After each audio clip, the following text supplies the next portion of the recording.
Magandang araw sa inyo guys, this is Weng DIY Shop. Medyo matagal-tagal tayong walang vlog. Ngayon mayroon tayong ginagawa na Chevy Spark 2012. Ngayon i-share ko lang kung ano nangyari dito sa sasakyan nito.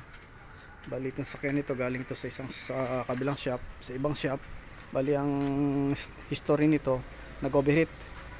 Ngayon tapos ginawa nila yung sasakyan, binaklas yung head cylinder, tapos sabi in-overhaul, sabi ng may-ari.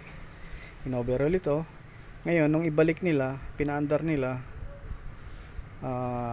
rough idle, hindi nila mapatino yung idle hanggang nagsawa na yung may-ari, si Edward, yung Black American na customer ko.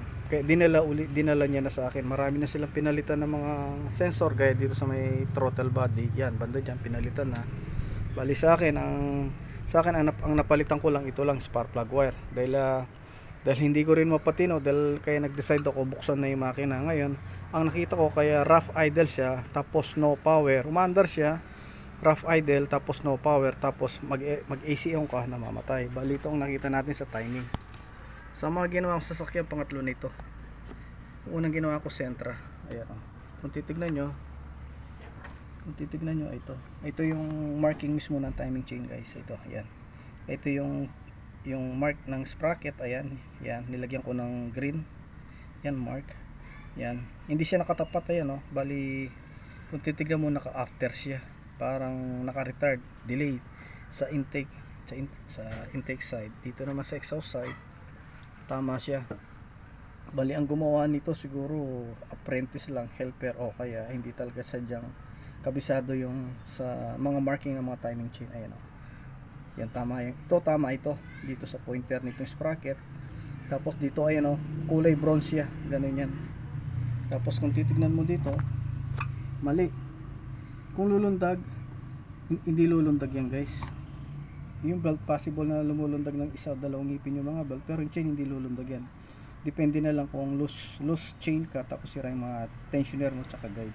Ito hindi. Bali ang problema nito sa pagsulpak, kaya binabaklas natin. Ngayon natanggal ko na yung timing cover. Ayan, titingnan natin yung sa ilalim. Bali ito yung problema niya. Ayan, oh, hindi siya nakatapat dito sa marking niya. Ayan, itong bronze na ito dito sa marking mismo ng sprocket, at the same time dito sa kabila. Kung titingnan natin yung intake camshaft, bali naka after siya, parang retard, kaya rough idle, at the same time namamatay. Ayan, check natin sa ilalim.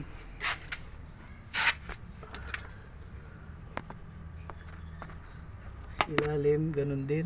Ito yung marking, ito yung pointer niya. Yan, pointer, ito pointer, ito yung kunya niya. Bali opposite niya, nandito yung marking niya. Ito yung marking ng mismo ng sigunyal, itong pointer, itong dot.